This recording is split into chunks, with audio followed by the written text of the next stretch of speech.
Hello, I'm Michelle Mabry, a clinical supervisor with Nutritious Lifestyles. Thank you for tuning in to our presentation on coping with holiday stress during COVID-19. Our speaker is Dr. Gregory Mabry. Dr. Mabry currently serves as the U.S. Army's Training and Doctrine Command Behavioral Health Capability Manager for Army Health Systems, a guest lecturer for grief and bereavement at the Joint Base San Antonio Fort Sam Houston Casualty Assistance Center, an adjunct faculty at Purdue University's Graduate Psychology Program, and Chief Medical Advisor for BioCrypt Technologies. He holds an Associate of Science in Nursing from Baptist School of Health Professions, a Bachelor of Science in Nursing from American Sentinel University, a Bachelor of Science in Sociology from Austin Peay State University, a Master of Arts in Information Technology Management from Webster University, a Master of Social Work from Fayetteville State University, a Doctor of Psychology in Clinical Psychology from California Southern University, and he will complete his Master of Science in Nursing with a concentration in Psychiatric Mental Health Nurse Practitioner from Northern Kentucky University in the summer of 2021. Dr. Mabry was a faculty candidate to the Department of Behavioral Science and Leadership at the U.S. Military Academy in 2015 and earned 2 congressional nominations to the U.S. Army Astronaut Candidate Program in 2016 and 2020. Dr. Mabry's key assignments include Deputy Chief of Behavioral Health for the 101st Airborne Division, Air Assault, Aviation Behavioral Science Officer for Combined Joint Force Thunder, Operation Enduring Freedom, and Behavioral Science Officer for the 159th Combat Aviation Regiment. Dr. Mabry, without further ado, I'm going to turn the presentation over to you. Thank you, Michelle. Hello, everybody out there. I want to go ahead and talk about coping with holiday stress, especially during COVID-19. This is an unprecedented event and time in our lives, and it's going to require some modifications to what we traditionally think of as a regular holiday season. And the holiday season is stressful enough, but when you tack COVID-19 on top of it, it's definitely something else. So without further ado, let's get started with the presentation. So as Michelle said, I'm Dr. Gregory Mabry.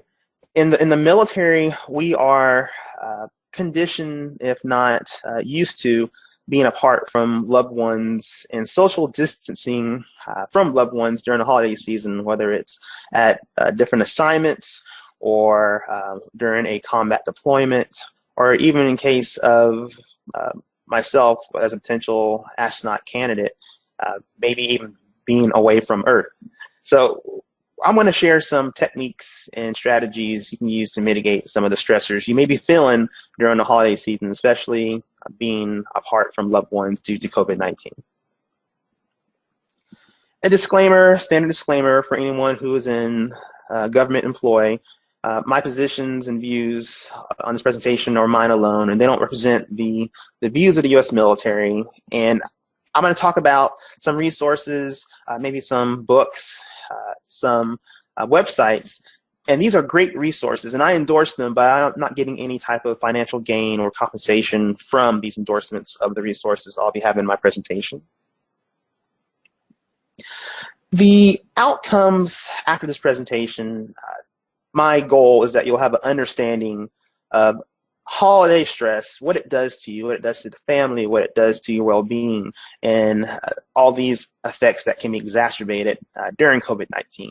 I also want you to remember that some stress mitigation resources are going to be available to you after this workshop, and I'll be sharing a couple of pages of resources that you can use. They'll have some embedded links, some embedded attachments that will be very helpful to you during this holiday schedule, especially during COVID-19. And as always, I'll be providing these resources that are free to use, many of them, especially the governmental resources. As a tax-paying person, citizen, provider, you're already paying for these resources anyway. So I just want to make sure these resources are known to you and your company, known to your loved ones, and you can use these resources to help mitigate the effects of COVID-19, especially stressful effects during the holiday season. So here's our agenda. I'm going to talk about the current challenges. Obviously holiday stress, but it's going to be different this year. How you can recognize the problem, especially during this stressful holiday season, and how you can recognize what you're feeling being away from loved ones that you're not able to visit due to COVID-19, and how you can address the problem. Addressing problems isn't something that we're used to. We can tell others how to fix issues, but sometimes we have a problem recognizing that we're having the problem ourselves, and we're going to help gain some insight into that issue. So 2020, oof, that's all you can say about 2020, right? Well, there's more you can say, but if you just come up to a random person and say 2020, they may just smile and nod. You can't really tell they're smiling because they're hopefully wearing a mask, but you can tell they're saying oof. So traditionally, we're in the holiday season, and the holiday season marks the end of a marathon. You go a whole year, work, school, if not for you trying to advance your education for your family, for your children, and maybe even your spouse is going to school. Weddings, funerals were upon Thanksgiving season, and Thanksgiving traditionally marks the end of a marathon, or close to the end of the marathon. You can see the light at the end of the tunnel because it's Thanksgiving, and then you have that finish line, which is Christmas, Hanukkah, Kwanzaa, and you get to kick back with loved ones during the New Year season, and you just want to just say, all right, we made it another year. Looking forward to the next year. But not in 2020. 2020 has definitely tested the limits of how much anxiety, depression, insomnia that one can definitely internalize and just grit your teeth through. And sometimes people says, "Oh, I'm an introvert," or "You know what? I'm a homebody." Those homebodies and introverts were really tested this year because are you really truly an introvert or a homebody during COVID-19? Because even the ones who were the most isolationist of us were clawing at the door to get out. And of course, our bank accounts. Hours, if you were lucky enough to maintain employment, hours might have been reduced. The emotional and financial gauntlet that we have experienced during 2020 has most of us at our breaking point, and we crave human attention. We crave that connection with those we haven't seen since probably early March, if not last year or the year before. So our traditional holiday R&R, stands for rest and relaxation, needs to be modified. And we're going to talk about some of these modification techniques. So let's have a little history lesson. Let's go back into the time capsule to a time in American history, circa 1950 to 2019. 2019 seems such a long time ago. So in a traditional holiday sense, you would be cooking meals, getting ready for your neighbors to come over, your family to come over, getting that Thanksgiving turkey to feed 30, 40, 50 people if you're lucky enough. That was stressful enough, going out shopping, buying all the ingredients, the fixins, finding out who's allergic to what. Oh, I can't make that meal because Cousin Johnny's allergic to eggs. Or, oh, nope, someone has a gluten allergy. So just cooking was stressful enough. Cleaning. Yes, cleaning is never something that we crave. But if you're going to have that holiday gathering, you don't want to, embarrass yourself and your family with having a dirty house. So even just cleaning and organizing was stressful. Shopping. We already mentioned shopping for these Thanksgiving ingredients, but just shopping for the cutlery, in some cases, if you're going to do the plasticware, if you're get out the good china, that works too. But shopping and making the house look presentable for family and friends. And if you're like most of us, and if you have kids, whatever you clean doesn't stay clean as long as you'd like. So you're back to cleaning again. And then after all that cleaning, you still have to entertain. So make sure you have enough for people to drink. You're chatting up the neighbors. You're chatting up your friends and family who come over. And while everybody is sitting on the couch relaxing, watching football or holiday parades, you're frantically trying to make sure everybody has enough to drink, enough to eat, cleaning while you're entertaining, making sure that the trash can isn't as full. And then you have Black Friday. Oh, Black Friday, such good deals are on Black Friday. You're braving the crowds trying to get the best deal. And, I'm going to shop on Black Friday to buy stuff for Christmas for next year. I've heard that a lot. But these are all the holiday stresses that one would encounter traditionally from 1950 to 2019. So on top of all these stressors, you have 2020 and COVID. The thought of having people over, that in itself is very stressful, because we're going to work now, but we're still have that isolationist anxiety. And COVID-19 definitely adds to that traditional stress. So in addition to these other stressors, we're worried about our health and the health of our loved ones, especially our elderly family members, our elderly neighbors. You may also feel stressed or sad or anxious because your holiday plans may look different during the COVID-19 pandemic. That annual holiday vacation that you take to your in-laws or to your parents, or maybe you just want to get away, that vacation has turned into a staycation. So I'm going to give you some practical tips that you can use to minimize that stress from being apart from your loved ones for your staycation holiday season and the typical stress that accompanies the holidays. You may even end up enjoying the holidays more than you thought you would with some of these tips. So past is prologue. When I say past is prologue, what you did previously that worked, how have you previously handled the holidays? When you were stressed, when I went through that whole list of things you normally did during your traditional holiday season, the prep, how did you previously handle the holidays? What was your effective technique for de-stressing? Now, we all have our various techniques. If we're into the sort of thing, you have yoga. Maybe it's chatting with friends, going out, going to the movies, going out to dinner. Was it effective? Was it something that you did and it brought down your stress level? If it was, excellent. You can use that as a starting point on how to mitigate these stressful effects of COVID-19 during the holidays.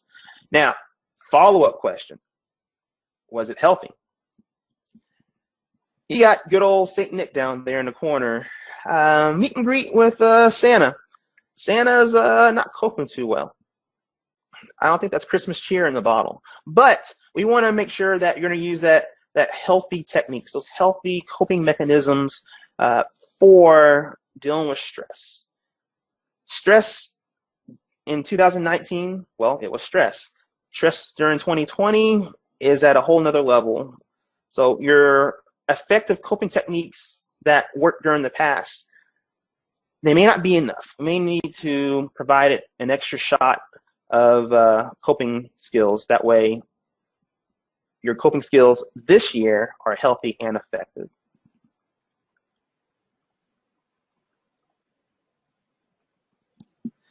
So, major strategies.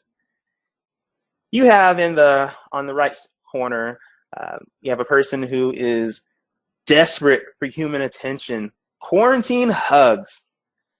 She is lonely. There are no words coming out of her mouth because it's a still picture, but I can tell she's lonely. So the first thing we need to do is acknowledge our feelings. And with COVID, if someone close to you has recently died, or you can't be with your loved ones for other reasons, you need to realize that it's normal to feel this sadness and grief. But it's okay to take time to cry, to express your feelings. You can't force yourself to be happy. And I know a lot of us have to put on that mask, that charade that, you know what, things are bad, but I'm going to smile through it. You can't force it. You can't force it. So you really do have to acknowledge your feelings. Reach out. Reach out if you feel lonely or isolated. Seek out a community. And a community can be, not just your immediate neighborhood. It can be religious. I know many religious settings, churches, synagogues have gone to Zoom churches or Zoom services. Also, you need to look at social events or communities. Social events virtually or social events that have the social distancing. That many may have websites or online support groups, social media sites, maybe a group on Facebook. They can offer support and companionship. If you're feeling stressed during the holidays, it may help to talk to a friend or a family member about your concerns. Do basic things. Try reaching out with a text or a call or a video chat. Volunteering your time to do something to help others is also a good way to help lift your spirits or to broaden your friendships.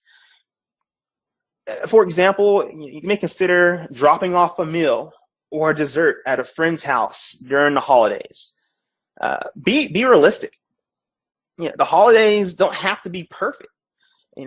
This isn't, the June Cleaver days. The holidays don't have to look like they did every year or like they did last year. Families change, families grow, traditions and rituals, they often change as well. So maybe you start a new tradition or a new ritual during these COVID-19 holidays. Choose, a few of them to hold on to, but be open to creating new ones. For example, if you have adult children or if you have relatives that can't come to your home, find new ways to celebrate, such as sharing pictures, sharing email, sharing videos, or meet virtually on a Zoom call or a video call. Zoom is free for, I think, about 45 minutes or so, and just have to keep renewing it. Even though your holiday plans may look different this year, you can find ways to celebrate with relatives. And then set aside your differences. Try to accept family members and friends as they are. Even if they don't live up to your expectations, set aside your grievances because you may not know when you might see them again. That weird uncle or aunt that you dread seeing every year, I bet you'd be willing to give them a hug now, just to get that human connection, or just to see your family or a familiar face outside of the faces you see at work or the four walls of your home. But you can set aside your grievances for a different time. Just that way you can just have a discussion with a familiar face. And be understanding if others get upset, because this is a stressful time. And chances are the same feelings that you're experiencing, they're feeling the effects of these holiday stress and during COVID-19 and this depression and anxiety. They're feeling it too. They may not vocalize it, but I think they would appreciate just the fact that you're reaching out. And then last, stick to a budget. As I previously mentioned, if you are fortunate to maintain employment, before you do a lot of gift shopping, as I mentioned the Black Friday piece, before you do a lot of gift shopping and food shopping for the holidays, decide how much money you can afford to spend. Then stick to your budget. Don't try to buy happiness. And we're going to talk about those who try to buy happiness later in the presentation. But don't try to buy happiness with an avalanche of gifts. There are a lot of donations or alternatives that you can use for spending a bunch of money on gifts. So one, you could donate to charity in someone's name. You can give homemade gifts, and it may seem corny, but who can tell me what you got for Christmas 5 years ago, 4 years ago, maybe even 2 years ago? Chances are you really can't, or not in great detail or clarity. So all that money that was spent for gifts, it meant something, and it still means something, but the recollection probably isn't there. So maybe give homemade gifts, because they know you just didn't click buy on Amazon or just add to cart at Walmart.com. It shows that you gave time and effort, which in some cases may be more valuable and appreciative than actual money. And then maybe start a family gift exchange if you haven't done so. Sometimes they call it, like a dirty Santa or pink or white elephant. Start a family gift exchange. Risk versus reward. So typically, having a smaller dinner with only people who live in your household, that's the recommendation. That's the recommendation from the CDC, from all the healthcare experts. Just having that small, intimate dinner with the same people you see over and over again. It may not be the best solution that you want, but it's the best solution that's been recommended. And typically during Thanksgiving, Christmas, holidays, Kwanzaa, and even Hanukkah, it's time where families travel long distances to celebrate with each other. Well, when you travel, it increases the chances of getting and spreading the virus that causes COVID-19. So staying home is the best way to protect yourself and others. And it may hurt that you may not be able to go visit your aunt, your uncle, your grandparents. They're not getting any younger, and neither are you, and neither are your children. But imagine the guilt you would feel if you picked up COVID-19 just stopping at a rest stop and you brought it home to your elderly family members. Preparing traditional family recipes for family and neighbors, and especially those that are at higher risk of severe illness from COVID-19, and delivering them in a way that doesn't involve contact with others. That's another way that you can experience the holiday cheer while sharing meals with each other. Now, we all know that State Farm jingle. No, I'm not endorsing State Farm, but advertisement is catchy. I'm not going to sing it because I already know you're singing it in your head. But like a good neighbor, stay over there. Now, I'm giving you all these tips, all these good ideas, things that can't be argued with. But think as a healthcare provider, you give all this great advice, all these great tips and strategies to your patients. And do they listen? No. No, they don't. So I know you're going to blow me off. I know this. You can smile and nod. But if you are going to travel, if you are going to participate in these large family, neighborhood, Friendsgiving gatherings, let's talk about how we can do this responsibly, okay? First things first, let's synchronize our watches. Group quarantine coordination. What do I mean by that? If you know that you're going to travel, and they know that they're going to travel, let's try to quarantine ourselves at least 10 to 14 days, if you are, 10 to 14 days at each other's houses. So if you're going to be at your house, quarantine as best you can for 10 to 14 days. And have your friends or your other family members quarantine themselves for 10 to 14 days. That way, when you meet up, you can kind of cross your fingers and say, okay, I trust that you quarantine yourselves, we quarantine ourselves. Let's get together, and hopefully nobody's spreading anything. At best, you could do a Skype, FaceTime, you can do some type of virtual get-together with the family. You have elderly members that may not be able to fidget with the phone as well as you can, but it's okay. I'm sure they have younger members, whether it's the great-grandson that can kind of talk them through it, hopefully, or maybe we have that Amazon Echo. But the Brady Bunch, they were doing it before it was even cool. And having a virtual dinner, sharing recipes with friends and family, that's all good. That's all well and good. But you have to remember, food is needed to live. Newsflash, right? But dinner is a social construct. The social construct of dinner, it happened, a long time ago, back in the caveman days, where people would share a fire, share a meal, share stories, and having the family together in a virtual meeting per se, and a virtual dinner, that's enough to lift people's spirits when you can't do it, especially when you can't be there.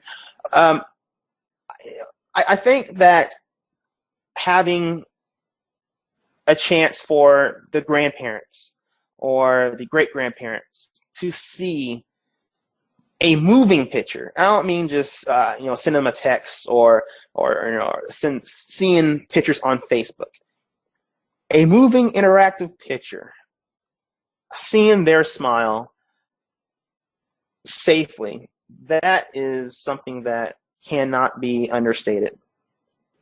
Some of us enjoy getting that endorphin and serotonin kick from seeing a package on our front porch.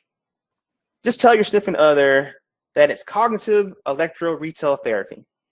That's a fancy term for online shopping. Shopping is, fortunately or unfortunately, depending on the size of your bank account, synonymous with the holiday season.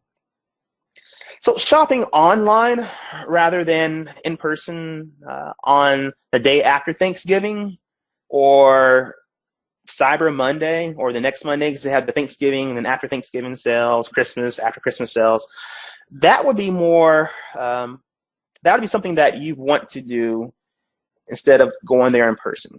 Because if you think about the traditional, Black Friday shopping, bumping elbows, throwing down to get that 60-inch TV, that's a little more dangerous this year, especially in 2020. So the stores are packed with people. So when they're packed with people, that's definitely a COVID risk. And it's not just the COVID risk, it's the driving. And driving during the holidays, depending on where you live in the country, you have icy roads. You're susceptible to road rage, not just you, but maybe others. The long lines, and long lines, well, they were long even before COVID. So you can imagine long lines with 6 feet apart between people. That would be a sight to see, but not necessarily a safe sight to see. So stay home and avoid the crowds. Oh, there's so many crowds to avoid. But if you're going to stay home, what are some cool and awesome things you can do while staying home, while connecting with others in your family, in your friend circle, in your household? Well, separated but not separate. What do I mean by that? Many of us, or a lot of us, have some of these streaming services, whether it's Netflix or it's Hulu. I remember around the time of the pandemic when it first started, Disney Plus, that was the thing. Oh my goodness, Disney Plus. Well, there are several entities, companies that have used the COVID-19 pandemic to evolve their streaming services to where you can have a teleparty or a watch party, to where you're watching a show at the same time that is synced with others around the world. So watching sporting events, if sometimes people have that holiday tradition where they watch football or basketball, well, so watching sporting events, you have parades, movies at home. I mentioned Netflix, Disney Plus, Hulu, have HBO. So Teleparty, it's a browser extension. And if I'm talking Greek to you at this point, a browser extension, let's say you have Chrome, which I believe a lot of you do have Chrome or Firefox. It's an add-on. It's like an app that you can use for watching TV remotely with your friends for like a movie night or that long-distance relationship with someone special. And it synchronizes your video playback. In addition to synchronizing the video playback, it adds like a group chat So you can make those snarky comments with people about your favorite reality show. Uh, another tool is something called sync video. So sync video, it's internet sync with your friends. So it's not just the paid services. It's the free ones too, such as YouTube. So same thing, you can synchronize your player, video and audio. You also have something called Netflix Party. Same thing, it syncs up your streams with your friends. It has a live chat as well on one side of the screen. And this app is available to use for Netflix and, again, also available in Chrome. The previous screen had those Amazon packages. So for those of you who are those hardcore Amazon people and have Amazon Prime, Amazon Prime comes with free Amazon Video Prime or Amazon Prime Video. And Amazon Prime Video has built into its services a watch party app for Prime videos.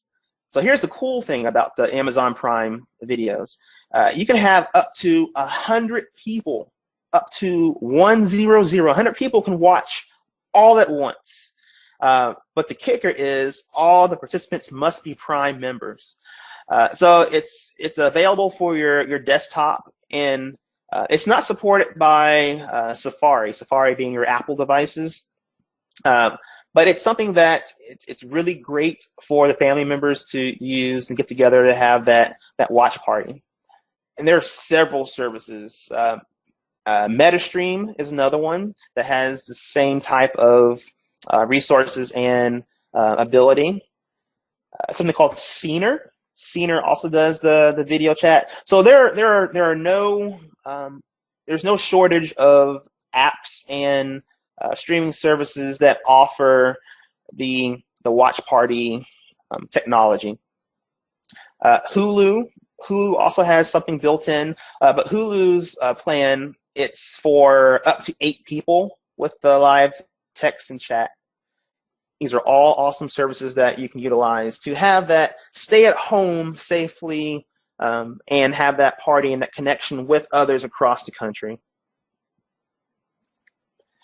Now, once again, staying home is best, but for those of you who are going to go out and explore, it's an increased risk with some reward to your mental state, but let's do this safely. Having a small outdoor dinner with family and friends who live in your community, outdoor being the operative phrase or word. If you're going to do it, let's talk about how we're going to do this. Remind guests to stay home if they're sick. Remind your invited guests to stay home if they've been exposed to COVID-19. In the last 14 days or so, COVID-19 has definitely been a huge uptick.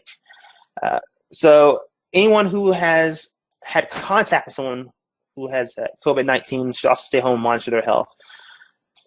I would encourage social distancing at your outdoor gatherings. If outdoor isn't feasible, make sure that the room that you're hosting the gathering in is spacious enough and well ventilated, or if not, open a window. Arrange your tables and chairs to allow for social distancing, please. Now, people from the same household, they can be in groups together. So maybe you have people from the same households at the same tables and spread the tables apart for different households, as long as they're 6 feet apart. If you plan on having activities for adults and kids, remember social distancing, please, or social distancing activities. For example, maybe kids can do sidewalk chalk or frisbee. And I'm going to give some examples of some outdoor activities that kids can do, that you can do with the kids, that maintains the social distancing, and you can do this from a holiday standpoint, even with loved ones who are coming in. Encourage guests to bring their own food and drinks. Now, I know that sounds counterintuitive to holiday gatherings, where, wait, they're bringing their own food. I'm supposed to do the cooking. Well, again, I'm giving you, best options for having that family or neighborhood gathering. Limit people going in and out of the areas where food's being prepared.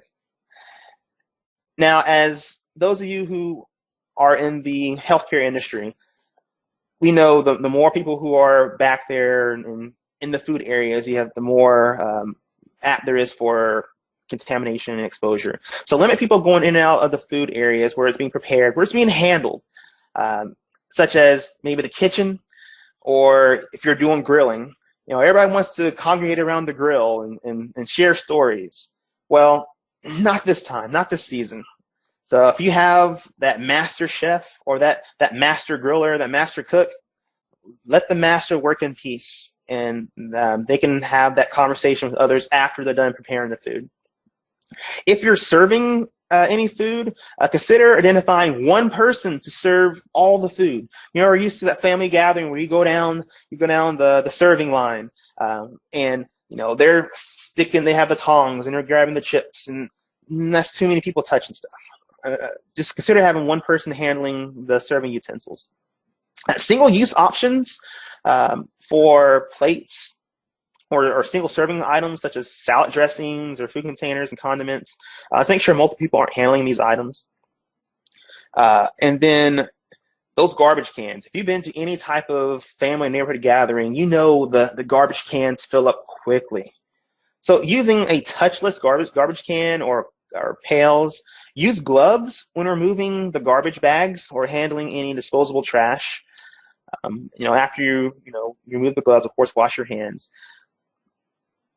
And if you choose to share any items that are reusable, such as like seating covers, tablecloths, or linen napkins, please wash and clean them with a sanitizing solution after.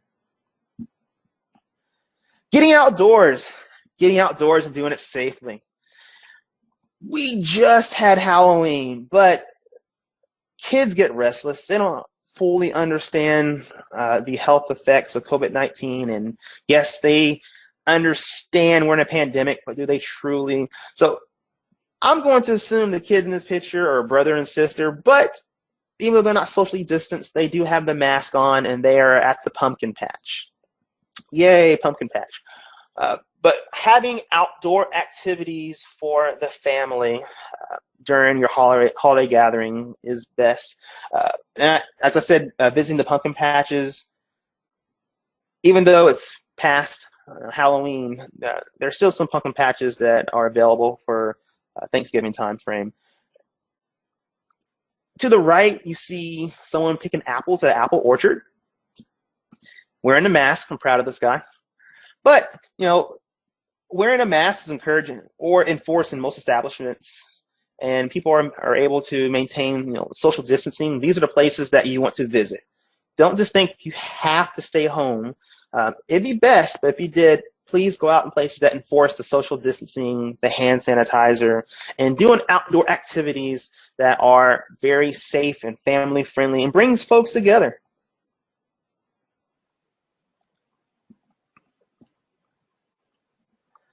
There it is. So as you see, you have a family gathering. They are playing Frisbee, a little closer than 6 feet, but it's Frisbee. But they are wearing masks, so I'm proud of them. Yes, that is a plastic surface. So sanitizing that Frisbee, if it's horseshoes, pin the tail on the donkey, something that is outdoor, family friendly, social distancing, you have the ability to sanitize surfaces, sanitize hands. Kids need to burn off energy. They crave socialization just like adults do. But unlike adults, they may throw tantrums a little faster. So having that social distancing piece, having that ability to do the family gatherings responsibly is key. But we are at a breaking point with our stressful selves. What are we going to do about that? Well, focusing on the here and now. That is a staple of something called mindfulness. Mindfulness. So what is mindfulness? Well, mindfulness is bringing your focus and attention to the present moment with an element of non-judgment and acceptance. It's noticing when we get caught up in our thoughts. I need to pay the bills. I need to go grocery shopping. I need to make sure the support's in for work. And we get overly stressed. We're so caught up in our thoughts about the past or the future. We don't really turn our attention to the present, where our child is saying, hey, I want to play a game. Will you play with me? Or you're so caught up with what happened at work yesterday and what you need to do tomorrow. You're neglecting calling your parents, or you're neglecting having that actual conversation with your spouse or significant other, and it's just you on your phone, head down, thumbs flying a million miles a minute, instead of having an actual conversation. Being present, that's the only reality with mindfulness. And being present, focusing on the here and now, communicating with our in-laws, communicating with our parents, communicating with those who aren't here with us right now, that's key. But focusing on yourself, what are your needs? We're always worried about what we're going to do or what we need to do. Just, okay, I need 5 minutes to myself, eyes closed, just breathing, deep diaphragmatic breathing, progressive muscle relaxation. These are some techniques that promote mindfulness. And having that ability to look at ourselves introspectively, that's something that we need to do. Focus on the here and now. So I have several tools for your toolkit. Several tools. The American Red Cross has recognized that we have a crisis when it comes to coping. We're not doing too well as a nation, as society. So understanding what causes stress, I think that's a key point. If we're unaware of what causes stress, how can we recognize stress in itself? We need to recognize those triggers. Being patient with yourself and those close to you, because when we're irritable and we're stressed, we tend to take it out on those who don't deserve it. So it takes time to manage our feelings. Learning how to manage your reactions to these experiences. Looking at things that you have control over and accepting the things you don't have control over. And keeping your stress in check, it can be useful to participate in these relaxation techniques. So hobbies, I know during the pandemic, there's a lot of time to learn new hobbies, whether it's taking up an instrument, physical activity. I did a lot of running or jogging, or just something that benefits my health and well-being that goes beyond just stress management. As I mentioned, or as you see in the picture, yoga. I know YouTube put out a ton of yoga videos for those who were forced to stay home. There are countless benefits for your health and well-being for yoga. Yoga incorporates breathing exercises and meditation, and all these techniques are very highly effective for managing stress. Visualization. Visualization is a technique that taps into your ability to form positive mental images. And it's one of those things where if you think positively, think positive things happen. You just have to go out there and make them happen. And it helps to maintain a daily routine when doing these things. So find routines that normally gives you pleasure. If there's one thing, during your routine that gives you pleasure, please try to do that, routinely. And allow yourself some time to feel sad and grieve, not just grieving for, your loved ones, but, grieving for things that you love to do that you can no longer do. Like myself, I I love going to the movies. Going to the movie theater is very cathartic. I enjoy doing it at night, but uh, I tend not to go to the movies anymore until the pandemic is somewhat over. But I have a handout to give to everybody that Michelle will facilitate that has several resources for you to look at and incorporate into your daily routine. So in summary, we went over some general concepts associated with holiday stress and how holiday stress is now exacerbated with COVID-19. How to deal with being apart from family and loved ones, during this stressful time, and some of these resources that are available to you for stress mitigation to help cope with being apart during the holiday times during COVID-19, and lots of resources, lots of stress mitigation resources that will be provided to you, and hope you apply these free resources because they can be very beneficial, not just to you, but to your family as a whole. So with that, that concludes my presentation. Here's my contact information. Feel free to email myself or contact Michelle, and I can provide additional resources for you and your family. Thank you.